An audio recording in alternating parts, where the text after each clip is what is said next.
Now we're going to take a step further, and this is one of the important things I want to give you today. This is something that took me months, probably more than a year, to sit down and do. I want you to open your ChatGPT, and I'll demonstrate and show you today. You probably told your ChatGPT what to call you. If you have not, you should. Your favorite name. Do you think of ChatGPT as your assistant? Do you think it's a male or a female? This is a fun question I always ask. Do you think your ChatGPT, do you refer to it as he or she or it? Anyone? According to prompts. So if I'm asking personal questions, it's a girl, but if I'm otherwise asking more factual things, it would be a he in my head. That's right. Just in my head. I wouldn't refer to it right. as a he or she.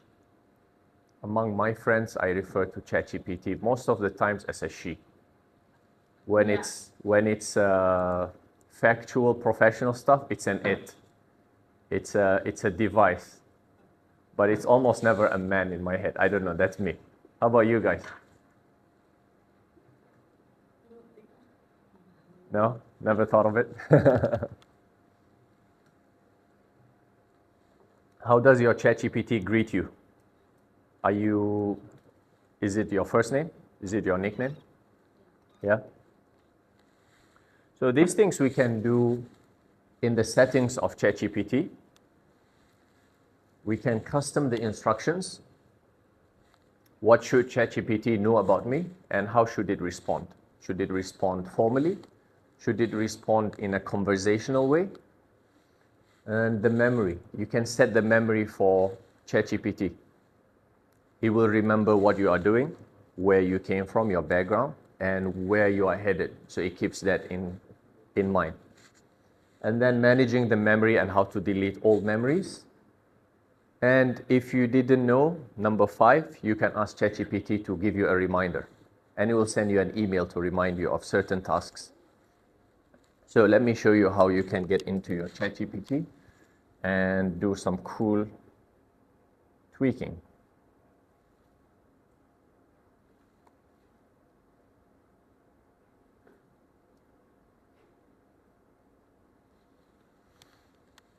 By the way, this is how it came up with this visual for you guys. It was all the surveys and it made a visual.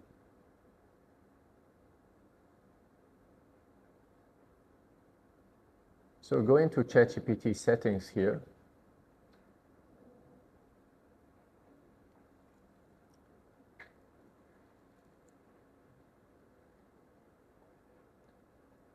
You can go to personalization. This is where you personalize your ChatGPT. So you go to the settings in your ChatGPT.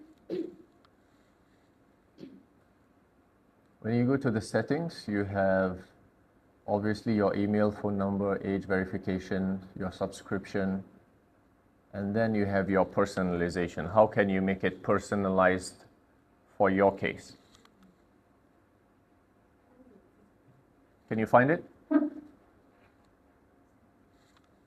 when you go to personalization, the first thing at the top is base, style, and tone. And you have few options here. It can be candid, it can be friendly, professional, or default. It can be cynical even. If you are going through a breakup and you want a cynical buddy, change it up. It can drown you in nostalgia and melancholy. I choose quirky because it's imaginative. Everything else is very professional in my head, so I need something to balance it out for me. So you can pick what you think suits best. So this is the main voice and tone that ChatGPT uses in your conversation. This is the main. You can always tell it in the prompt to be more professional because this is an email. You understand that from the context that you feed it. But in general, if there is no context, it goes back to the default, which is quirky. And then we have the tone or the warmth here. There is default, there is less warm, there is more warm. I tend to feel like I am always less of a warm person in my communication. So I need an assistant that, it's like having a girlfriend that speaks the gentler, softer tone of what I say. That's how I think of it. If you think that you're warm enough and you feel like, oh, I always speak very gently, maybe you can go for less friendly, less warm. So it helps you balance the feeling. Enthusiastic. Do you want it to be more enthusiastic or less? I put it as more. You can pick what suits you best. Headers and lists, I always make it more. I want everything to be organized, formatted with a header, with a list, with bullets. Everything is bolded, so when I copy it, everything is ready to be pasted. And this works best for me. I change these every once in a while. If I'm doing marketing, I go for more emojis. If it's a younger generation, an audience, I go for more emojis. And if I'm feeling playful, I even prompt it for more. Most of the times, I just leave it as default, and it understands from the context. So there's a diamond shape as a header of a bullet. There are very few emojis. If you put more, your emails will go out with fire and someone running and a bicycle at the end, and it's all too crazy. So the custom instruction for me is formally casual, formal, but not strict, like a networking session on a corporate event. Concise, correct, complete, and clear. I want everything to be correct. I don't want to double check the facts and go out of my ChatGPT to see if this is correct. I want everything to be referenced with a link so I can trust the source.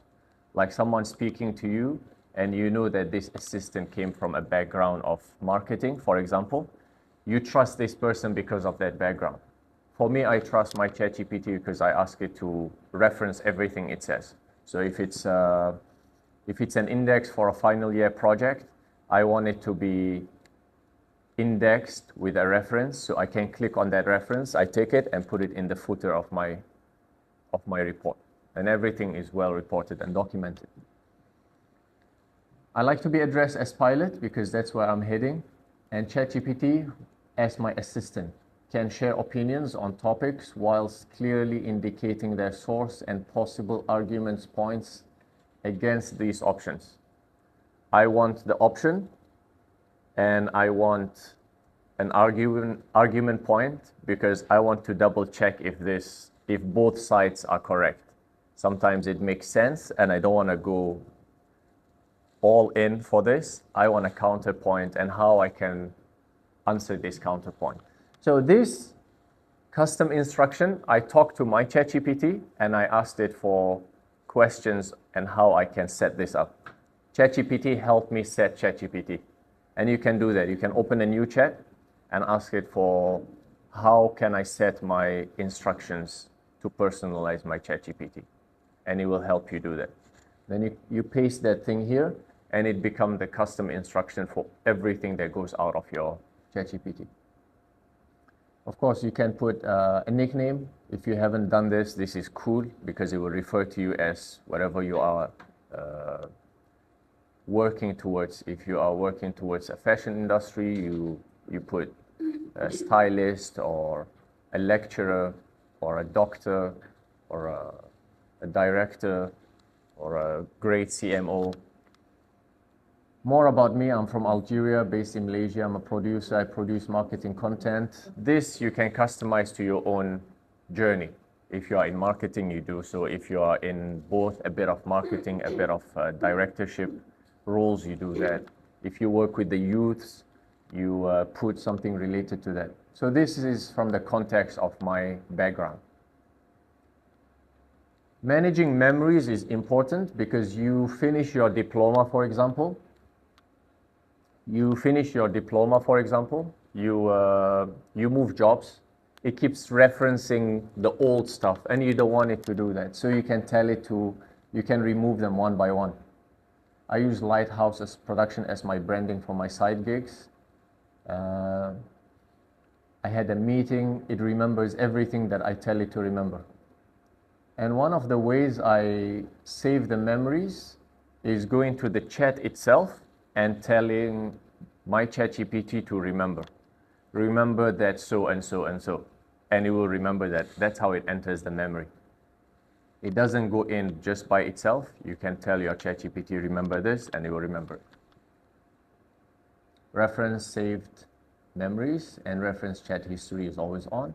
You can always go for advanced, and you can have a bit more fun with the advanced tools. But we'll skip that for now, and let me show you this again.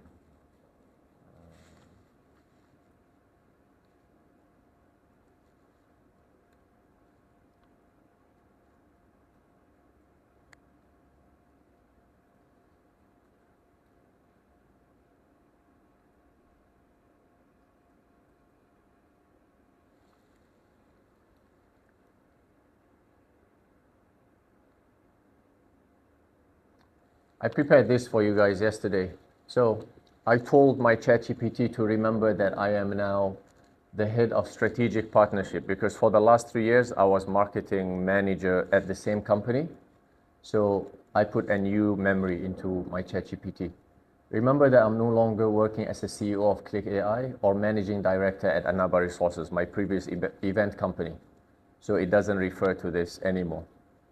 Remember that I'm using the Lighthouse production. This you saw in the saved memories. It appears there. Remember that I finished my step work in my personal program. So it remembers all this: professional alignment, personal spiritual alignment, and observations. So it's always working as my assistant. The last thing I prompted it is, remind me to follow up with Prof. Rahma from ORSCIIUM on Friday 24th at 10 a.m. So I'll check at 10 a.m. and I'll show you my email. It will send an email and it will remind me of this. So ChatGPT cannot link to your calendar. It cannot put in the calendar, but it will set a reminder and it will send you an email.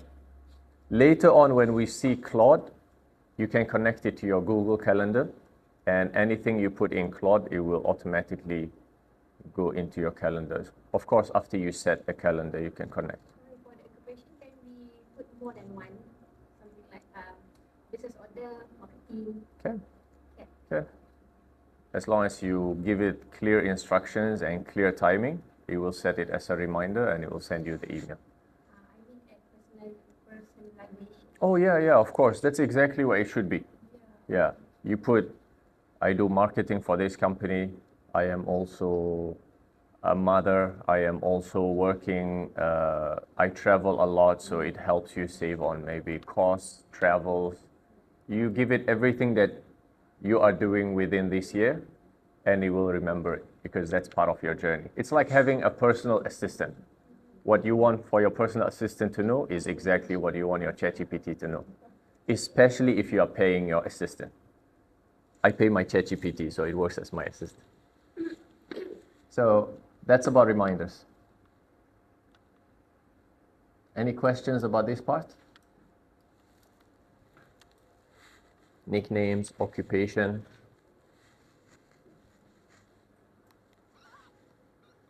Custom instructions. Have you set this? I'll give you 5-10 minutes to set this up. If you need to go for open a new chat, and you can ask it to, you can take a picture of this, upload it to your ChatGPT from the phone or from your laptop, and you can work on this for the next 5-10 minutes. Because it took me a year to sit down and do this myself. I know that you will probably take a picture, and if you don't do it now, you're not going to go back home and be like, oh yeah, I learned this thing, how to do it. Let me now do it at 10 p.m. because it's Friday night, right? I don't think I would do it, so. Take a few minutes, do it. Ask me any questions if you have. And by the way, you can work on from your phone, take a picture, upload it, and you continue the work from your laptop.